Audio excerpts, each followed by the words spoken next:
Hello, hello, hello.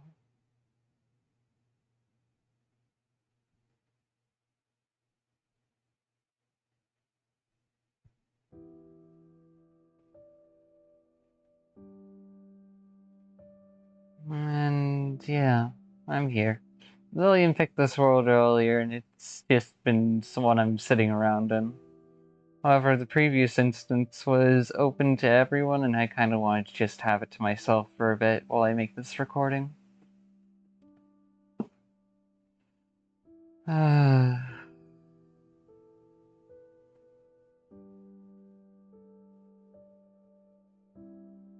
conclusion I've come to time and again is that I never want to do this for someone else ever again. But at the same time, if I had to redo it again, I would. It seems like those two answers conflict with each other, but no, they just sit in the same place. If it's the right thing to do, then yeah, I'd go through the fucking hell of this situation again. Especially if it's the current me. Because if I were to just be thrown back in time with no memories, then I'm sorry, but that's just putting me through torture. No, thank you. But if I remembered everything, I had a chance to just handle that situation again, I'd try my best. I'd see what I could do. But ultimately, if I had to make that choice again, the choice on whether or not to hand over what was essentially a gun to someone who was terrified of me,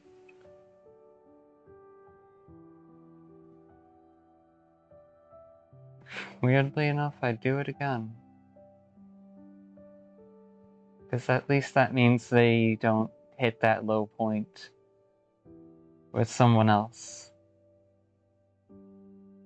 Means they don't have it lowers the risk of them being trapped in manipulations. Lowers the risk of someone getting stuck inside of complicated generational trauma that they wouldn't even begin to understand on their own.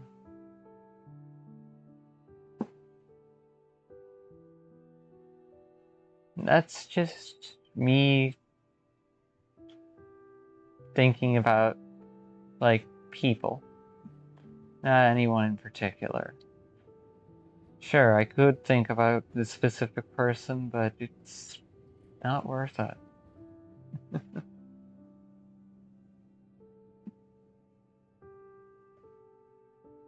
Honestly, the fact that I would never do this again for someone else is still true.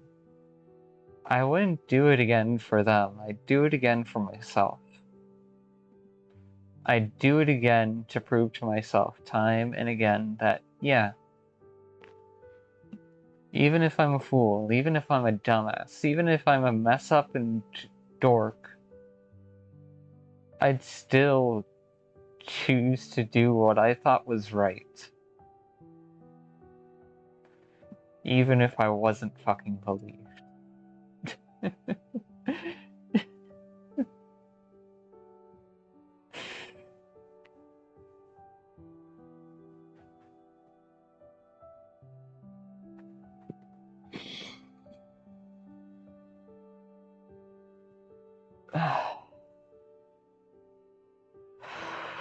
Here's hoping that if I ever have to go through something like that a second time, it'll hurt a little less now that I've got some experience with it the first time.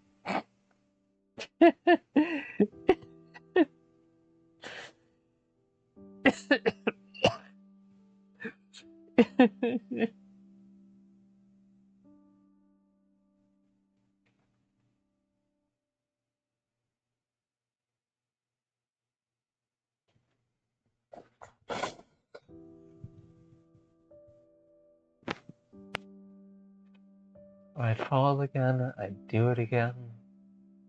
I would make the same choice. Even if it meant putting myself through hell. Because at least in putting myself through hell, I was able to grow my self-confidence, my self-concept a bit. To really discover the true depths of my own worst qualities and be like, hey, even that thing isn't fucking trying.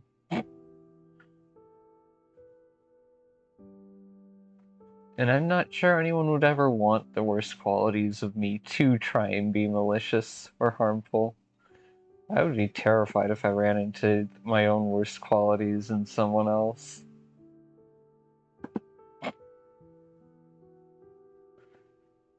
Because unlike how they're trapped in here with me over here, if they're in someone else, then they're under the guidance and overview of someone else. And I think that's interesting. How the same traits, when interacted with by different people, can have different impacts and results, different restrictions and expressions. Honestly, it means that there's a lot more room to learn and grow and change than even the deepest despair will ever tell you. In fact, the deepest despair will probably dismiss the idea of it changing and growing and learning, exactly because it fears people who aren't chained to it. The greatest despair hopes to seek out every single person and make them believe in it, so that way it has control of them all in order to cope with its own despair. Kind of funny how that works. Terrifying, unhealthy, definitely toxic, but in that way, a concept is very much like a person. People are concepts, and concepts are people. They may not be people in the traditional sense of living within the same reality, but concepts are people. And what you see of a concept reflects what you understand of them from your perspective. It represents what you see of yourself in a concept. Your perspective is not a concept's limitation, just more so like a filter or a piece of glass that light is shown through and becomes different colors.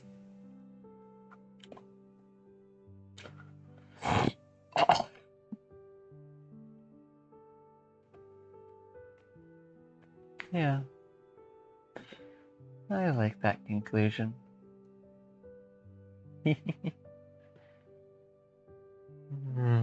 See you all later. Bye.